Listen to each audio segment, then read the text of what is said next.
YCP అధినేత Jagan bail రద్దు, మరొక ధర్మాసనానికి కేసుల బదిలీకి సంబంధించి ఏపీ డిప్యూటీ స్పీకర్ రఘురామకృష్ణంరాజు దాఖలు చేసిన పిటిషన్కు సంబంధించి కీలక పరిణామం చోటు చేసుకుంది. కేసులను విచారిస్తున్న ధర్మాసనాన్ని సుప్రీంకోర్టు రిజిస్ట్రీ మార్చింది.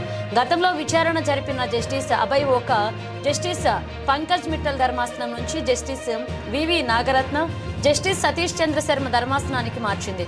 గత 12 ఏళ్లుగా ట్రయల్ ఒక అడుగు కూడా ముందుకు సాగలేదని జస్టిస్ నాగరత్న, జస్టిస్ సతీష్ చంద్ర శర్మ ధర్మాసనం ముందు రఘురామ తరపు న్యాయవాది శ్రీనివాసన్ వాదించారు.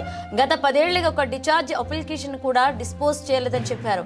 సిబిఐ నిందితులు కుమ్మక్కై కేసును ఒక అడుగు కూడా కదలనీయడం లేదన్నారు. డిశ్చార్జ్ పిటిషన్లపై ఎలాంటి నిర్ణయాలను వెలువరించకుండానే 5 జడ్జీలు బదిలీ అయ్యారని, ఒక్క డిశ్చార్జ్ పిటిషన్ పై కూడా నిర్ణయం వెలువరించకుండానే జడ్జీలు బదిలీ కావడంతో కుట్రాకోణం దాగి ఉందని చెప్పారు.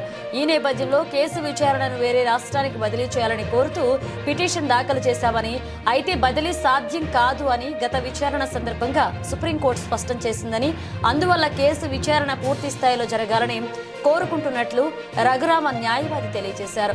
గత 10 ఏళ్లుగా జగన్ బెయిల్పై ఉన్నారని, సుప్రీంకోర్టు, హైకోర్టు స్పష్టమైన ఆదేశాలు ఇచ్చినప్పటికీ ట్రయల్లో జాప్యం జరుగుతుందని, కేసులో వాదనలు వినిపించేందుకు కొంత సమయం కావాలని సిబిఐ తరపున న్యాయవాది కోరారు.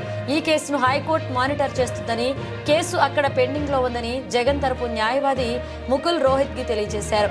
ఈ క్రమంలో విచారణను వచ్చే సోమవారానికి వాయిదా వేసింది.